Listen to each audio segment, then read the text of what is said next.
Assalamualaikum warahmatullahi wabarakatuh. Strategi penyebaran isu negatif yang dibuat oleh para pembesar Mekah menimbulkan efek yang tidak diperhitungkan oleh mereka sebelumnya. Semakin gencar isu negatif yang disebarkan oleh para pembesar Mekah tentang Rasulullah SAW, justru semakin banyak orang yang bersimpati terhadap Rasulullah SAW. Ini merupakan titik awal bagi terbukanya lahan baru untuk berdakwah. Semua isu negatif yang disebarkan oleh para pembesar Mekah ternyata tidak menyempitkan dada Rasulullah SAW, akan tetapi sebaliknya menjadikan beliau memiliki kelapangan dada dalam menghadapi berbagai gangguan dakwah. Dan pada gilirannya, hal tersebut memudahkan Rasulullah SAW untuk senantiasa menyebarkan risalah tauhid yang sebelumnya banyak mengalami penolakan pada saat pertama kali melakukan dakwah jahriyah. Allah Subhanahu wa taala memberikan motivasi kepada Rasulullah SAW. Salah satunya adalah dengan mengingatkan bahwa setiap rasul yang telah diutus pastilah akan mengalami dan disebut oleh kaumnya sebagai majnun atau gila dan sahir atau penyihir, seperti yang digambarkan dalam Al-Quran surah Az-Zariyat ayat ke-52, di mana Allah Subhanahu wa taala memberikan contoh bagaimana kaum Nuh alaihi salatu wassalam mendustakan seruan yang disampaikan oleh nabinya dengan mengatakan kepada Nuh alaihi salatu wassalam bahwa Nuh adalah majnun. Peristiwa tersebut diabadikan dalam Al-Quran surah Al-Qamar ayat ke-9.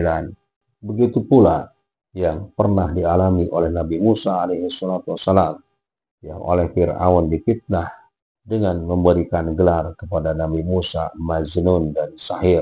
Peristiwa yang dialami oleh Nabi Musa alaihi salatu wassalam diabadikan dalam Quran surah Az-Zariyat ayat ke-39 dan Quran surah Asy-Syu'ara ayat ke-27.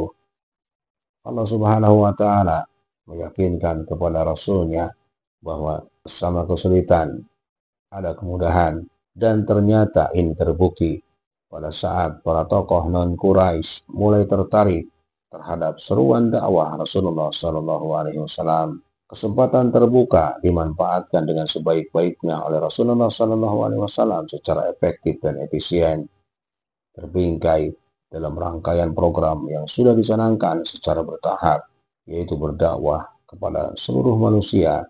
Ini Rasulullah ilaikum jami'a. Segala harapan serta keberhasilan tentunya disandarkan kepada Allah Subhanahu wa taala dalam konsep rububiyahnya. Semua peristiwa yang dialami oleh Rasulullah SAW tergambar dalam Quran surah Al-Insyirah ayat 1 sampai 8. A'udzubillahi minasyaitonir rajim.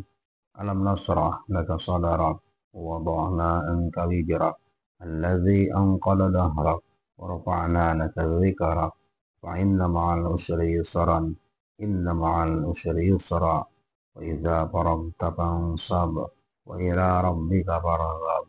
Yang artinya, bukankah kami telah melapangkan dadamu dan kami telah menghilangkan bebanmu yang memberatkan punggungmu, dan kami tinggikan bagimu sebutan namamu, karena sesungguhnya bersama kesulitan ada kemudahan.